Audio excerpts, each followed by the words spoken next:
Walhamdulillahi rabbil alamin. Allahumma sholli wa sallim wa barik ala sayyidina wa nabiyyina Muhammadin wa ala alihi wa sahbihi ajma'in.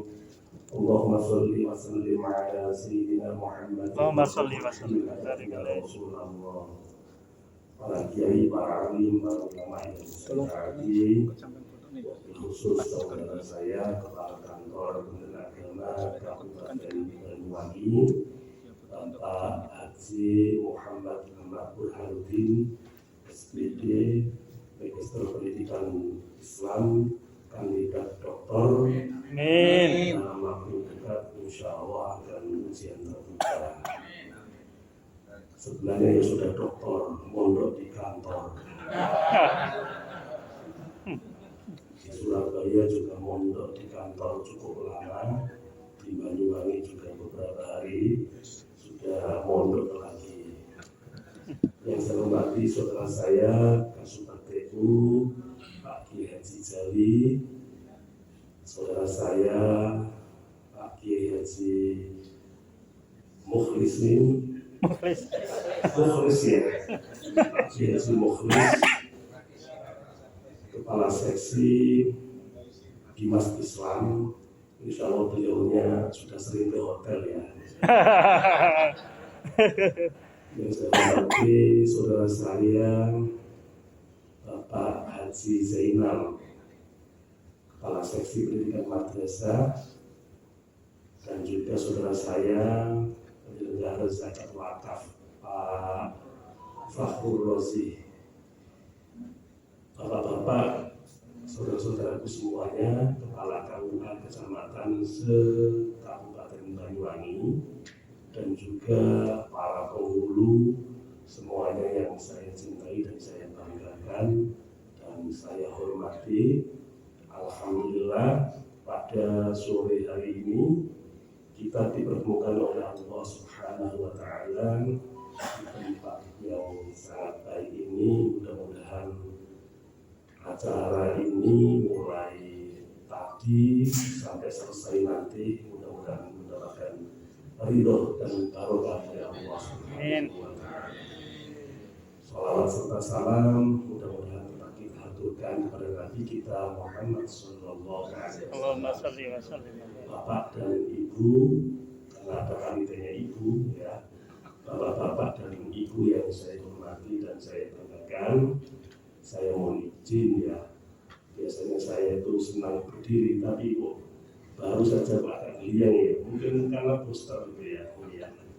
Kemarin sebelum poster itu suara saya itu ya normal, tetapi kayaknya mungkin masih reaksi obatnya itu yang vaksin. Bapak-bapak tadi sudah disampaikan oleh Pak Kepala Bidang Revitalisasi KUA. Itu adalah salah satu dari 7 program unggulan. Jadi program Kementerian Agama itu banyak, program dan kegiatan Menteri Agama itu sangat banyak sekali.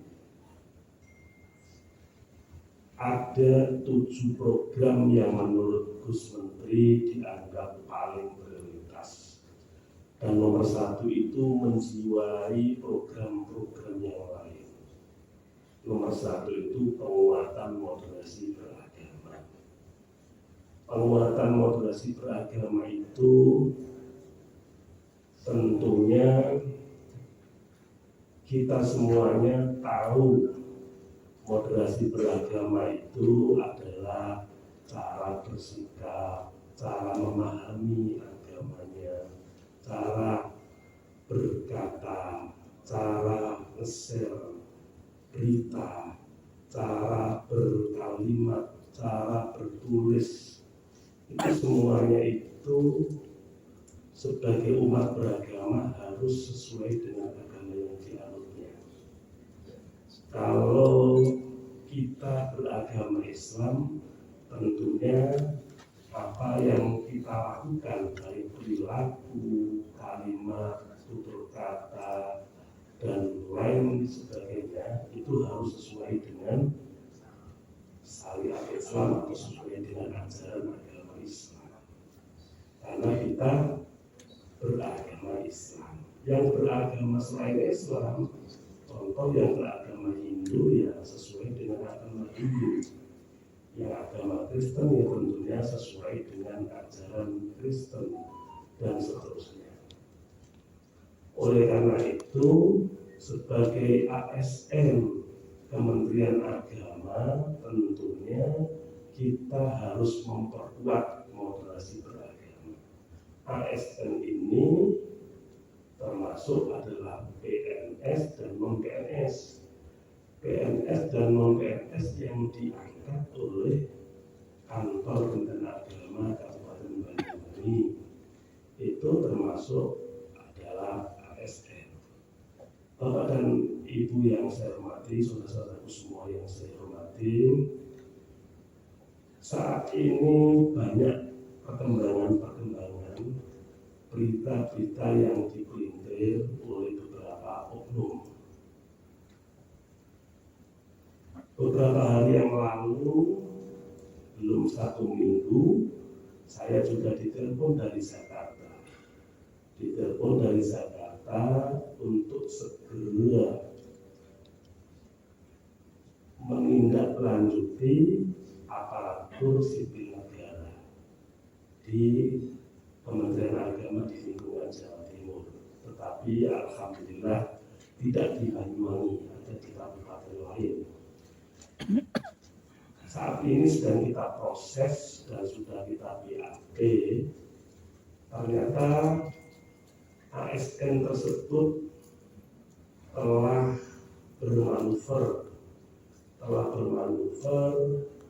berkampanye terkait dengan organisasi yang sudah dilarang di Indonesia, yaitu Ormas HTI.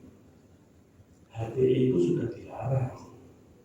Nah, dia ternyata itu pernah sebagai sekretaris di kabupaten tersebut sebelum HTI itu dibubarkan.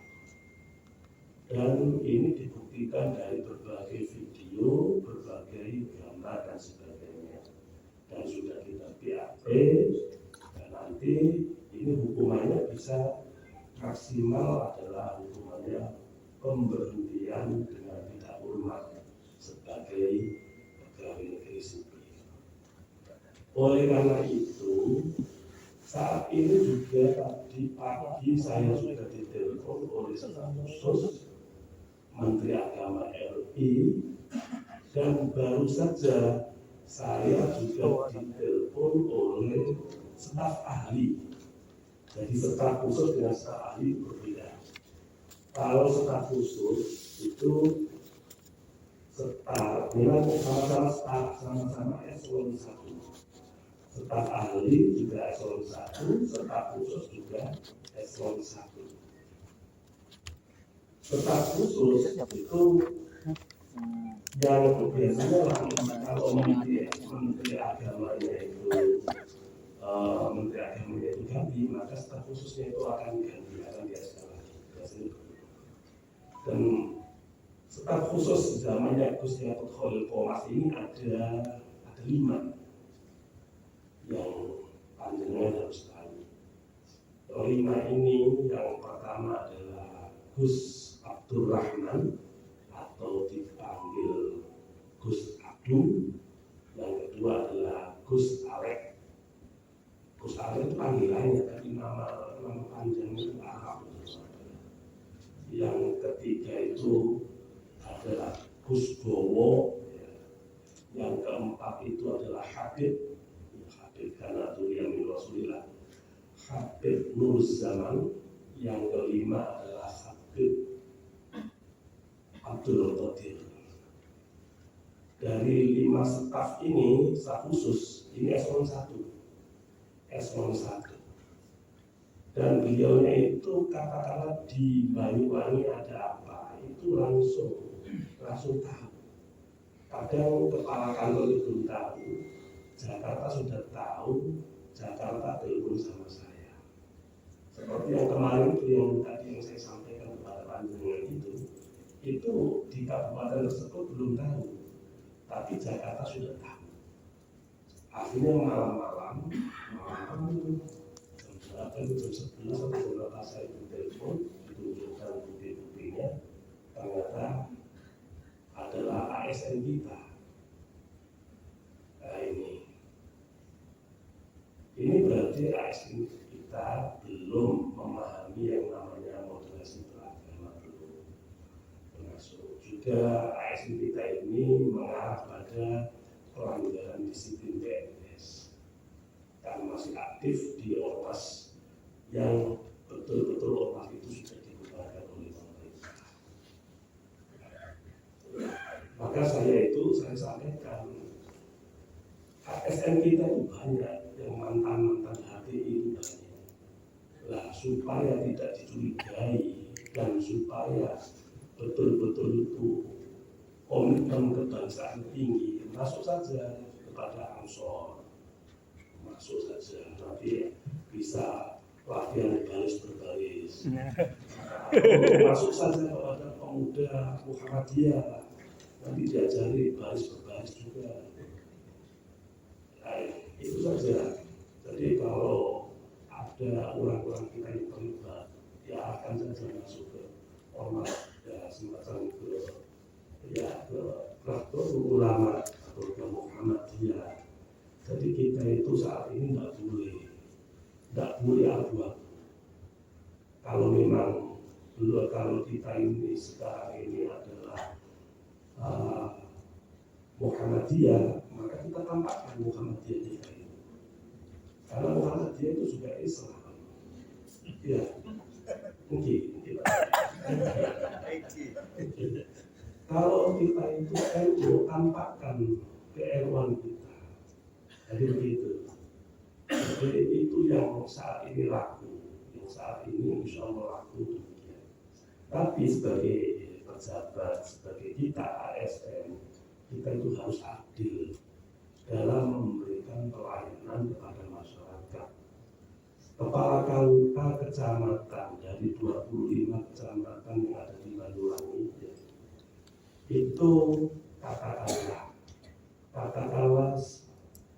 panjenengan itu adalah yang mulai pendidikan SD atau madrasah ibtidaiyah, madrasah sanawiyah, madrasah aliyah, bahkan perguruan tinggi itu di Muhammadiyah, katakanlah begitu. Dan amaliyah panjenengan Muhammadiyah. Ketika panjenengan ditugaskan di kecamatan A, yang di situ kecamatan itu basicnya adalah Nahdliyin, maka panjenengan itu harus moderat, harus memperkuat moderasi beragama. Contohnya kayak apa? Ya bisa ketika ulama biasanya setelah pernikahan, setelah akad nikah itu kan sampai setelah akad nikah ulama, setelah angkat tukar bahasa tukar masunah Muhammad Ahmad laki-laki. Setelah itu ya setelah akad nikah itu kan kopi dijawab dan kopi itu nikah atas bicara mahal malbut itu bagaimana sah atau tidak? Jawab sah. Nah, kadang-kadang masyarakat setempat itu setelah dijawab sah langsung mahal diam. Ya, langsung makan diam soal. Walaupun itu tidak cocok dengan hati nurani panjenengan, ya sudah panjenengan karena pegawai yang moderat, maka panjenengan ikut saja, ikut makan diam, walaupun tidak ikut membaca nggak apa-apa, kan nggak berdosa kan? Wong kita menyanyikan Indonesia Raya saja berdiri. Tadi itu saya hitung itu ada 3 orang ketika menyanyikan Indonesia Raya itu gayanya seperti makan diam. Padahal kalau Indonesia Raya itu ya beda dengan makan diam. Kalau Indonesia Raya itu posisinya. Nah, kalau dia boleh. Nanti itu saya hitung ada 3. Hasilnya 1.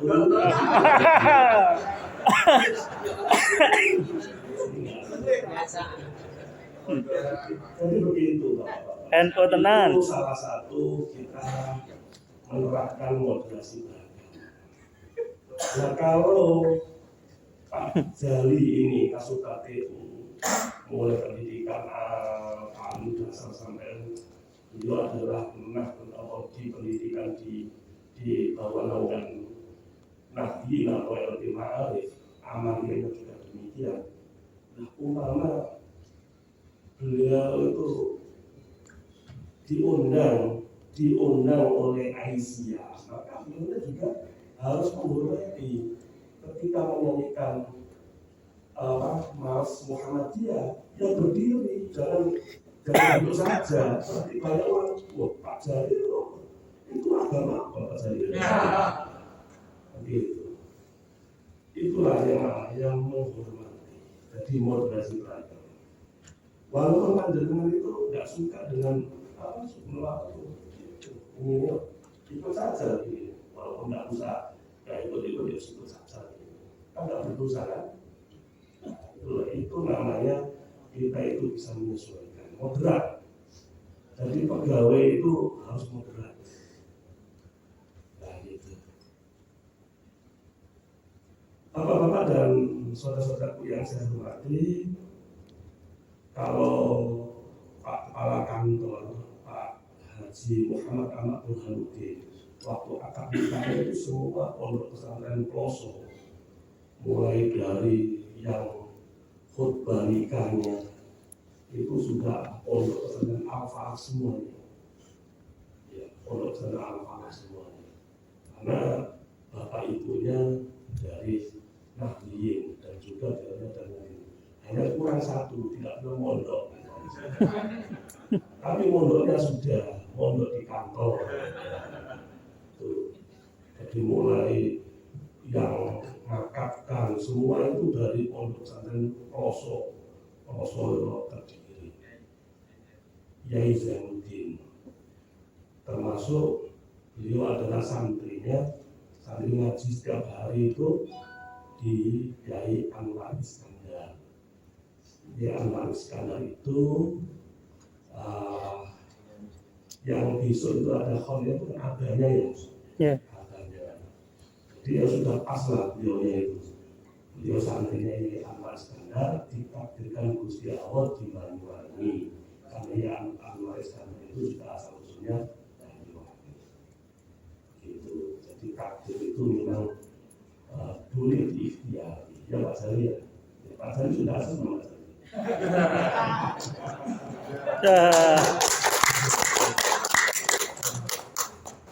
Pak Jali sudah asal sudah ya. Sudah semua. Sudah. Siap-siap. Bapak dan saudara yang saya hormati, memang di Jawa Timur ini yang saya hitung yang ikut asesmen itu lebih dari 250 orang. Oh. 250 orang ini semuanya top semua. Jadi semuanya itu luar biasa semua, top semua. Golongan juga tinggi, juga rata-rata kandidat doktor semuanya. Ya. Dulu beliau saya ingat, udah kalau kepingin itu ya baca soal Nabi minimal 1 hari berapa? 1000. Ya. Ternyata dipraktek panjang Pak, jadi panjang. Lama. Itulah sallallahu alaihi wasallam. Bapak dan saudara-saudaraku semua yang saya hormati, jadi mari kita memperkuat moderasi beragama. Panjenengan tidak boleh ikut-ikutan, termasuk istri panjenengan, putra putri panjenengan tidak boleh juga ikut-ikutan, karena kita ini adalah warga Kementerian Agama. Kemarin ini ada surat edaran Menteri Agama nomor 5 tahun 2022. Nah itu saja dipelintir diprinter oleh orang-orang yang tidak senang dengan Kementerian Agama. Ada yang meminta juga tidak suka dengan pemimpin kita. Nah itu dipotong. Di situ tidak pernah dinyatakan, tidak pernah menyatakan, Gus Menteri tidak pernah membandingkan, tidak pernah menyatakan, tidak pernah menyebutkan azan. Tapi yang menyebutkan ada suara-suara yang keluar dari masjid. Bandingkan, kayak gitu, bandingkan. Nanti tolong itu video saya itu yang ada di itu di-share ya, itu dan di like, harus like. Tapi kalau nanti dislike dengan ketemu, saya panggil saya PHP. Kenapa dislike? Itu jadi sekarang itu saya tahu, Anda juga tahu siapa sih yang mau like itu semua like. Jangan dikira nggak tahu kalau ada yang jempol balik itu, jempol balik itu berarti tidak suka kan? Itu kalau pas video saya yang menampilkan itu ada orang Kementerian Agama yang jempol balik, ini saya panggil kita PHP. Jadi begitu Bapak.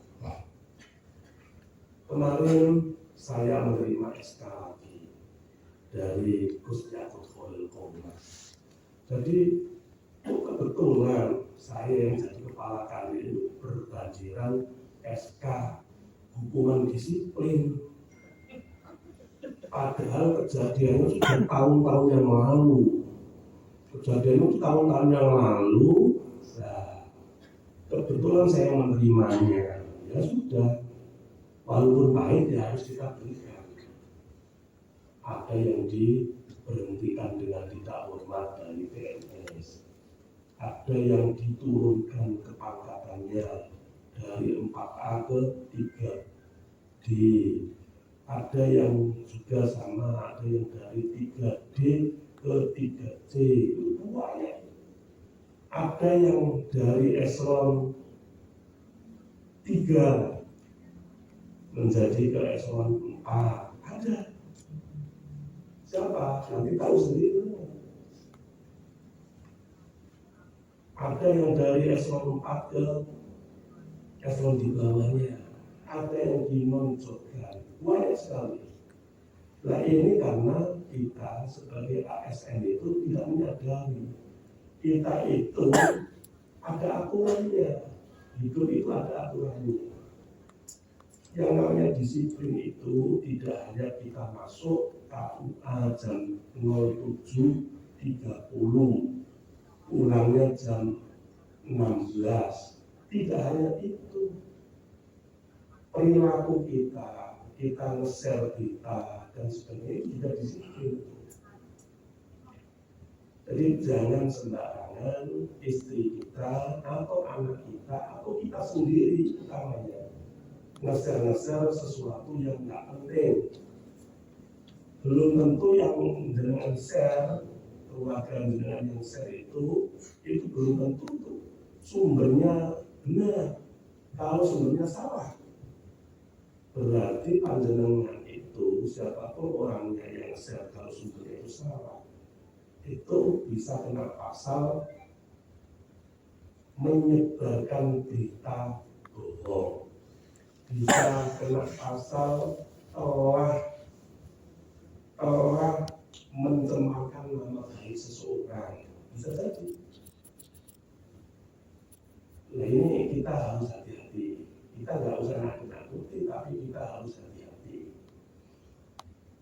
Berita yang kemarin itu Roy Suryo itu, sekarang Roy Suryo sudah di hadapan ujung tanduk dia, karena dia menuduh Gus Menteri telah membandingkan antara suara azan dengan rombongan itu. Padahal Gus Menteri dalam pernyataannya tidak pernah menyatakan membandingkan. Kata-kata azan pun tidak pernah ada dalam pernyataan itu, tapi dipotong. Sekarang ulama berdialog. Nah itu pandangannya, tolong keluarga pandangan yang orang share itu kabur itu. jangan sekali-kali share, menyebarluaskan berita-berita yang bohong itu. Ini di Pamekasan juga mau demo, tapi isi suratnya nggak kawan kafe. Isi suratnya itu mulai dari tentang penistaan agama, tentang pupuk, tentang manipulasi pupuk dan sebagainya. Orang pupuk baru, pupuk ditukar, pupuk diapa. Nah ini yang kayaknya copy paste, membuat surat saja nggak entos gitu. Bapak dan saudara yang saya hormati, itu yang pertama. Yang kedua tadi sudah disampaikan oleh Pak Kapita, revitalisasi habitat. Jadi kalau ada yang tanya kepada panjenengan terkait dengan haji itu kapan? Apakah berangkat tahun 2022?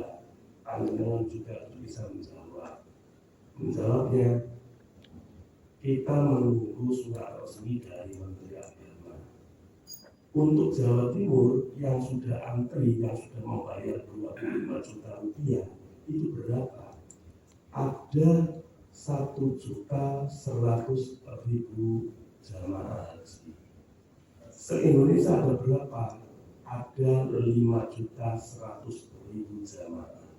Berarti jamaah haji Indonesia asal Jawa Timur yang antri 33 tahun itu 1/5 jamaah haji Indonesia. Yang sudah bayar lunas kemarin berapa? 2 tahun yang lalu yang tidak jadi berangkat itu karena corona ada 30.000 sekian. Dari 33.400 sekian, 33.000 sekian itu adalah yang berhak melunasi, tapi yang melunasi kemarin 30.000 sekian. Ini semuanya sudah sangat mengharap untuk bisa berangkat tahun 2022. Dan administrasinya untuk di Jawa Timur 38 kabupaten kota 95% itu sudah selesai. Hanya saja kepala KUA dan para penghulu tolong para jamaah haji itu diingatkan kembali karena paspornya itu ada di masing-masing jamaah, dilihat kembali. Jangan sampai paspornya itu mati. Kalau dihukumi mati apabila per tanggal 3 Januari 2023. Kalau sudah tanggal 3 Januari 2023, maka segera untuk perpanjangan paspor. Itu batasnya. Nah, kapan rencana berangkatnya? Kalau jadi, insya Allah di kloter pertama tanggal 5 Juni 2022. Insya Allah asrama haji juga sudah siap. Semua sudah siap. Beberapa 3 hari yang lalu, 3 hari atau 4 hari yang lalu, kita rapat dengan otoritas bandara untuk kesiapan penerbangan. Kesiapan penerbangan termasuk penerbangan umroh dan haji, insya Allah. Kemarin kita juga diundang dari Pangkal Matra Jaya, dari pimpinan Angkatan Laut dan semua dari kepolisian, semuanya diundang rapat semuanya untuk mempersiapkan penerbangan dari Juanda. Itu termasuk hasil dari kunjungan DPR RI Komisi 8 kemarin ke Jawa Timur. Belum ada 1 bulan, masih sekitar setengah bulan yang lalu, beliau itu berkunjung ke Jawa Timur terkait dengan kunjungan khusus asrama haji. Tapi dipusatkan kemarin, diterima di Aula Kanwil. Nah, dalam sambutan saya sampaikan kepada pimpinan anggota Dewan dan juga kepada Bapak Dirjen PHU, Pak Profesor Profesor Hilman Latif, ya. Saya sampaikan permohonan masyarakat Jawa Timur, termasuk asosiasi PPIU yang ada di Jawa Timur, rata-rata semuanya menginginkan dibuka satu pintu lagi. Satu pintu lagi itu tidak hanya di Soekarno-Hatta tetapi di Juanda. Pertimbangan kami waktu itu pertama adalah faktor ekonomisnya sangat mempengaruhi. Kalau langsung dari Juanda berbeda dengan kita transit di Jakarta. Faktor psikologis jamaah umroh juga akan mempengaruhi. Jadi jamaah umroh yang selama ini transit dulu ke Jakarta dari Papua, dari Surabaya, dari Banyuwangi dan sebagainya ke Jakarta dulu, sampai di Jakarta di karantina 1 hari, itu juga mempengaruhi pada jamaah, termasuk ekonomi, bayarnya juga tambah banyak, psikologisnya juga iya. Dan waktu itu alhamdulillah dikabulkan, dirapatkan 3 hari kemudian di Jakarta dengan Pak Menteri. Alhamdulillah dikabulkan usulan dari masyarakat Jawa Timur, dan insya Allah Maret ini diberangkatkan dari Juanda. Alhamdulillah. Bapak dan saudara-saudara semua yang saya hormati, yang ketiga adalah apa yang ketiga itu? Transformasi digital. Saya kira sudah tidak usah transformasi digital. Panjenengan sudah paham semua transformasi digital. Di KUA sudah lama, di Banyuwangi sudah lama ya. Jadi surat nikah itu kalau dulu kan zaman kita kan ditulis dengan tangan ya. Sekarang sudah pakai tulisan ketik ya, sudah ketik ya. Sudah pakai komputer ya. SMK. Ya, itu termasuk transformasi digital. Jadi transformasi digital itu tidak hanya terkait dengan administrasi pernikahan, administrasi yang lainnya, seperti ketika masyarakat Banyuwangi ingin meminta pelayanan kepada kantor Kementerian Agama Kabupaten Banyuwangi, dan para pejabat itu ada yang tidak di tempat, maka itu bisa dilayani karena semuanya bisa terbaca di aplikasi. Dan kalau sudah selesai semuanya, Pak Haji Muhammad Ahmad Burhanuddin selaku kepala kantor tinggal melihat semua surat-suratnya itu apakah sudah sesuai SOP atau belum. Maka setelah ternyata sudah cukup, sudah memenuhi syarat, maka di-approve oleh beliaunya. Ketika di-approve, maka TTE akan muncul, tanda tangan elektronik akan muncul, sehingga masyarakat tidak perlu menunggu pejabat ketika itu pejabatnya bepergian karena tugas di luar sana. Nah, ini termasuk transformasi layanan publik yang demikian ini, transformasi digital. Dan yang selanjutnya adalah Cyber Islamic University. Cyber Islamic University ini alhamdulillah kita sudah punya Universitas Islam terbuka. Jadi nanti para penghulu kita yang belum, kalau para penghulu saya kira sudah semua ya, sudah S1 semua ya, sudah S1 semua. Ya.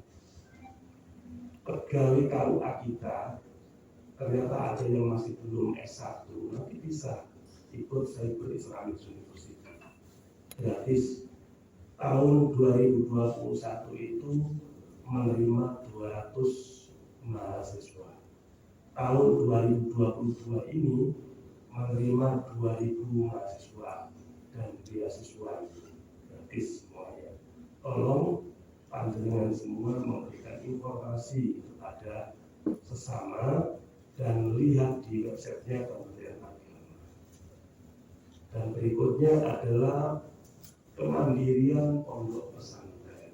Nah, kemandirian pondok pesantren ketika kepala KUA, para penghulu ditanya oleh kepala seksi PD Ponten terkait dengan kegiatan ataupun terkait dengan informasi pondok pesantren, tolong panjenengan semuanya itu bisa memberikan jawaban yang benar. Karena jawaban yang benar itu akan mempengaruhi keputusan dari kepala seksi pendidikan dinia dan pondok pesantren.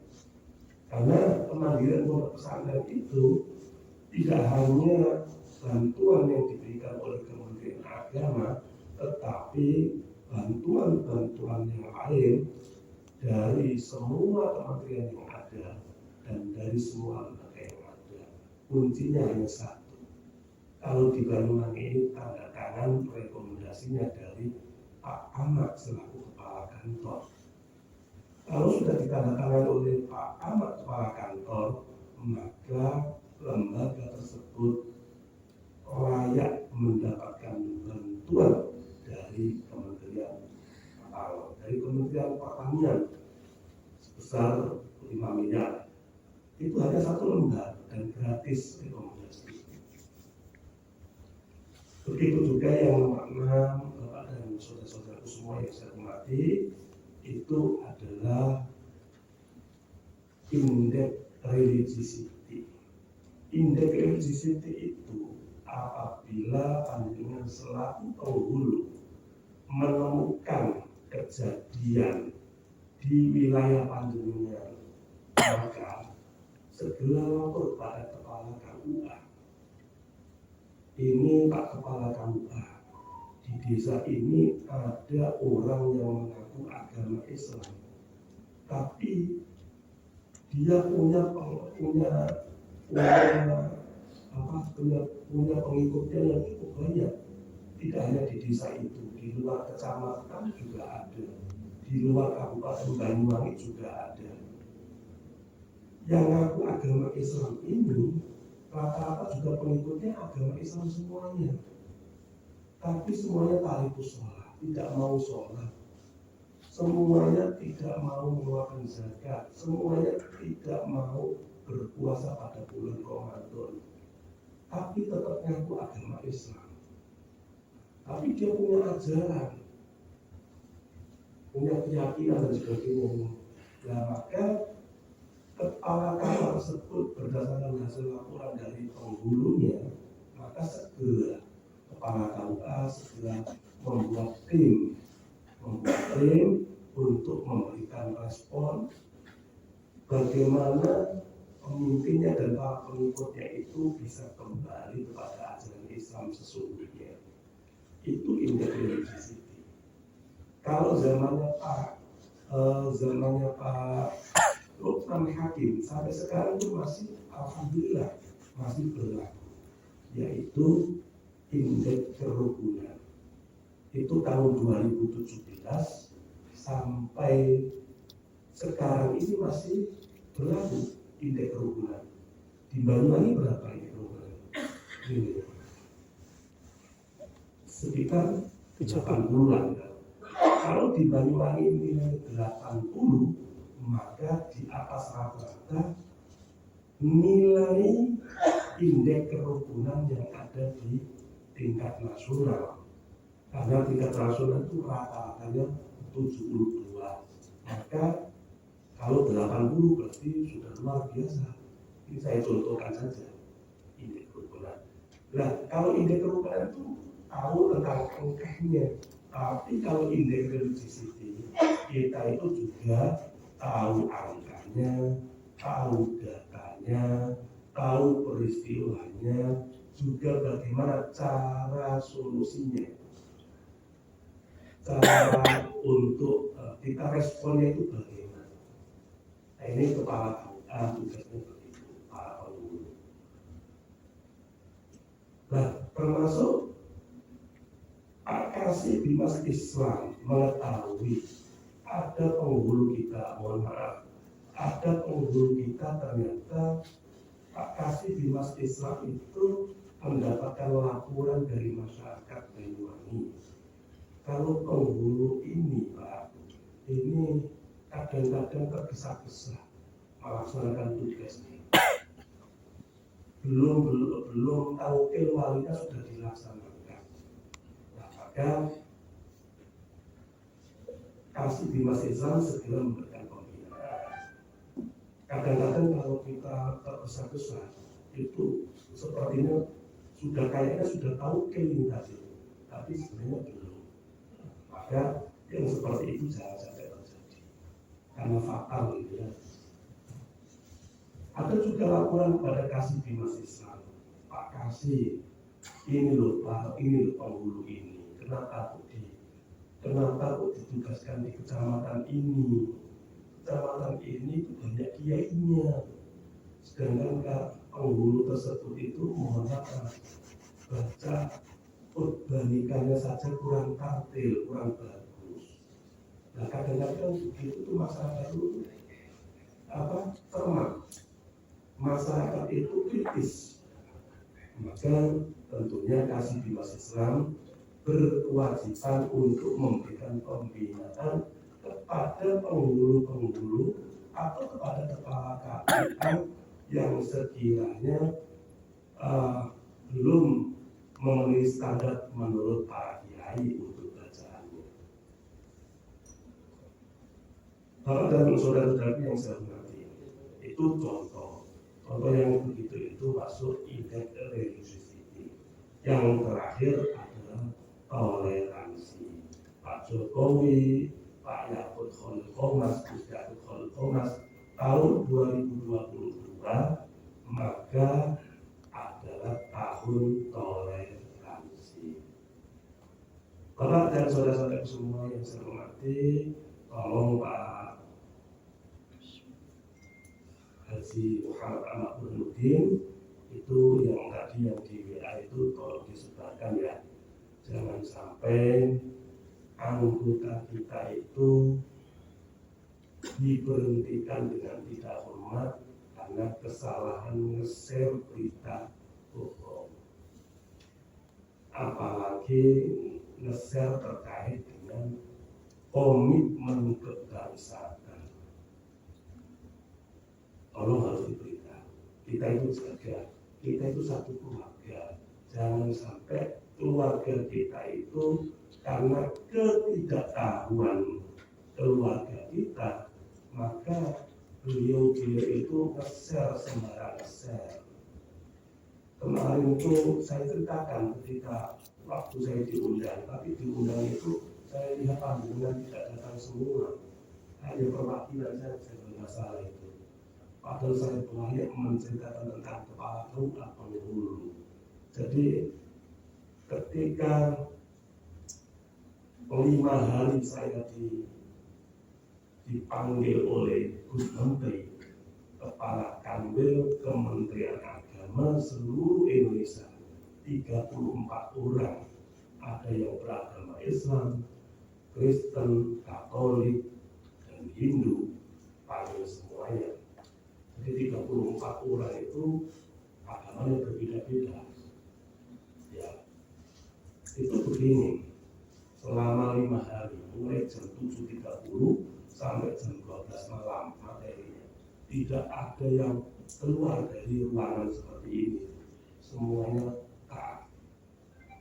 Karena kalau keluar itu dianggap tidak satu barisan. Kalau tidak satu barisan, maka dicarikan barisan lain. Jadi begitu Bapak. Maka dari setelah itu ada saja yang ngetok dan sebagainya. Ternyata ada 5 kepala kanwil yang dipindah juga. Wah ini yang sering hari. Begitu. Tinggal dari kepala biro di perguruan tinggi. Bapak dan saudara-saudara yang semua, ketika diberi materi tentang fikih moderasi beragama, itu mencontohkan, kiai tersebut mencontohkan zaman Rasulullah itu ada yang datang kepada Rasulullah, wahai Rasulullah, ya Rasulullah, saya itu telah berzina, tolong hukumlah saya sesuai dengan ajaran Islam. Oleh Rasulullah dijawab, hadirkan 4 orang saksi. 4 orang saksi.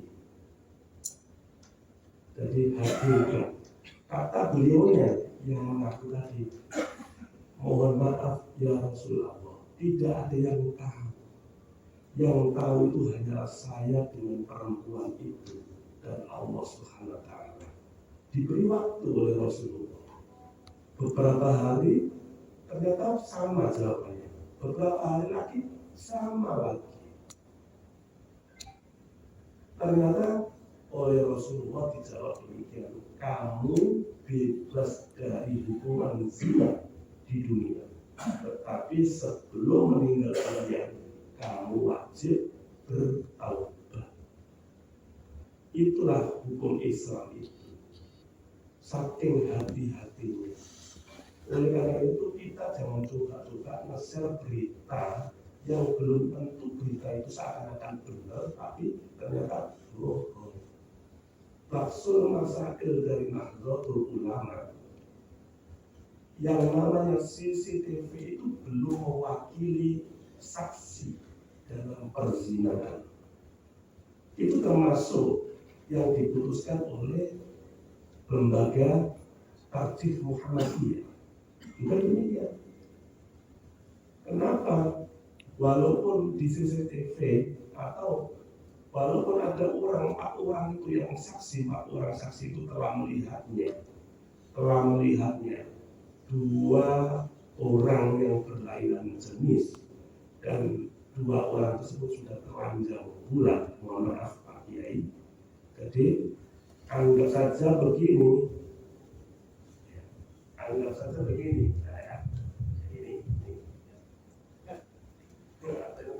ini laki-laki telanjang bulat, ini perempuan bulat begini.